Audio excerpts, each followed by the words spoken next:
Hi, I'm Luis Godinez from Gallatin, Tennessee, and today I'm here at the home of William Trousdale. William Trousdale was a very accomplished man. He was many things throughout his lifetime. His most notable achievement being that he was minister from the U.S. to Brazil. However, that was not his only achievement and title. He was very successful both politically and militaristically. He was born in 1790 to James and Elizabeth Dobbins Trousdale. His father, James Trousdale, fought in the Revolutionary War on the Continental Army, for which in his duty he was paid 640 acres of land, which would become Sumner County. 40 and a half acres of this land would then be bought so that the city of Gallatin could be built. William Trousdale was raised in Gallatin, and this is where he studied. His military career was a very active and extensive one.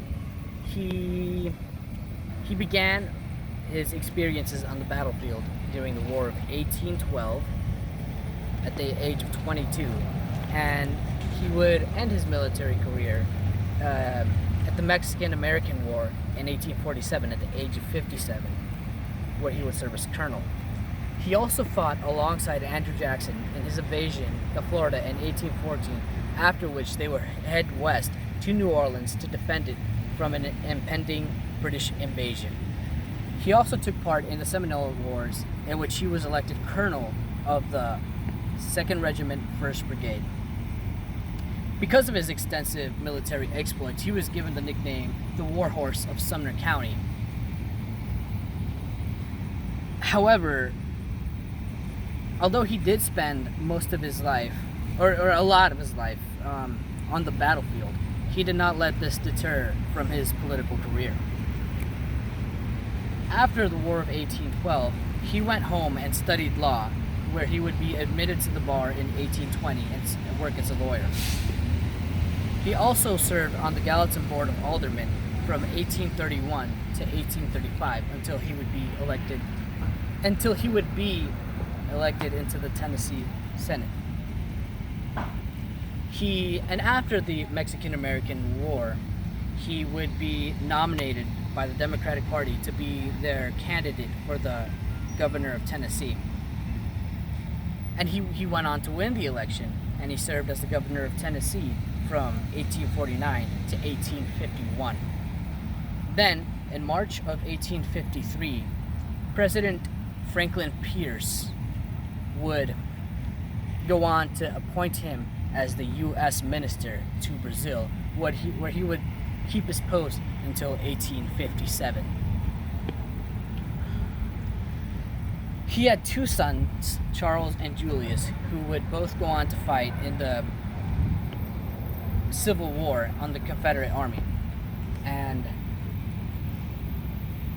Trousdale himself would not be able to play an active role in the war due to his old age and poor health.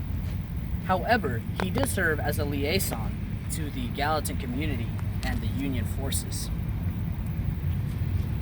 In 1870, the Tennessee Constitutional Congress would go on to name Trousdale County after him. And in March of 1872, he would die peacefully at his home. And in the year 1900, his daughter-in-law, Annie Trousdale, would go on to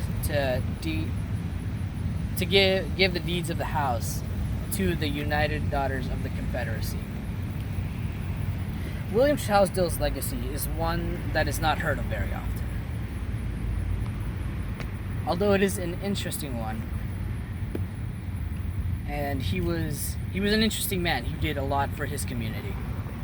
And although he may not have been perfect, and he's not a name that we hear that often in our textbooks if at all, but he was a great, interesting man who did a lot for his community, and Sumner County would not have been the same if it weren't for William Trousdale.